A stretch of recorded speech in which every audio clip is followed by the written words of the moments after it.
બનાસકાંઠા જિલ્લાના ડીસા તાલુકામાંથી એક દુઃખદ સમાચાર મળી રહ્યા છે, જેમાં રસાણા ગામે આજે બપોરના સમયે યુવતી ઘરે પંખો ફિટ કરી રહી હતી। આ દરમિયાન કરંટ છૂટતા તેનું કમકમાટી ભર્યું મૃત્યુ નીપજ્યું, જ્યારે પિતા વચ્ચે પડ્યા, તેમને પણ કરંટ લાગતા મૃત્યુ નીપજતા હાલ ગામમાં શોકનું મોજું ફરી વળ્યું છે। શું મામલો હતો, વિગતે વાત કરીએ। વૈષ્ણવજન તો તેને કહીએ જે પીડ પરાઈ જાનાને રે। દર્શક મિત્રો, નવજીવન ન્યૂઝમાં આપનું સ્વાગત છે। હાલ ચોમાસાની સિઝન ચાલી રહી છે ને આ દરમિયાન વીજ કરંટના બનાવો પણ ખૂબ ચિંતાજનક રીતે સામે આવતા હોય છે ને આજે એક હસતા રમતા પરિવારનો માળો વિખેરાઈ ગયો છે।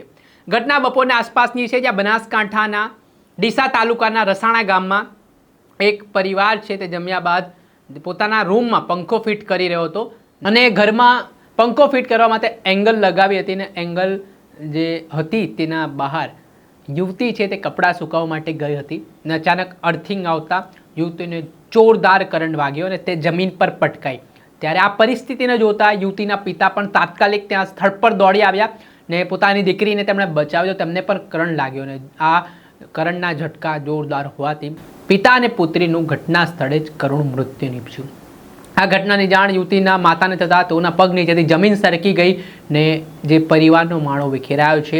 એક જ પરિવારમાંથી બે અર્થીઓ ઉઠતા હાલ ગામમાં શોકનું મોજું ફરી વળ્યું છે। આ ઘટનાની જાણ પોલીસને કરવામાં આવતા પોલીસની ટીમ ઘટના સ્થળે પહોંચી હતી ને હાલ જે યુવતી અને તેના પિતા છે તેના મૃતદેહને પોસ્ટમોર્ટમ અર્થે સરકારી હોસ્પિટલ ખસેડવામાં આવ્યો છે અને આ જે કરંટ લાગ્યો છે તેના કારણે પરિવારનો જે માળો વિખેરાયો છે તેના કારણે સમગ્ર પંથકમાં શોકનો માહોલ જોવા મળી રહ્યો છે। જોવાનું રહ્યું આગામી સમયમાં કઈ રીતની પરિસ્થિતિ નિર્માણ થાય છે। જોકે આ ઘટનાથી હાલ ઘેરા પ્રત્યાઘાત બનાસકાંઠામાં પડ્યા હોય તેવી ચર્ચા વેગવાન બની છે। દર્શક મિત્રો, આવા જ વિડીયો જોવા માટે નવજીવન ન્યૂઝ જોતા રહો, લાઇક કરો અને વધુમાં વધુ શેર કરો।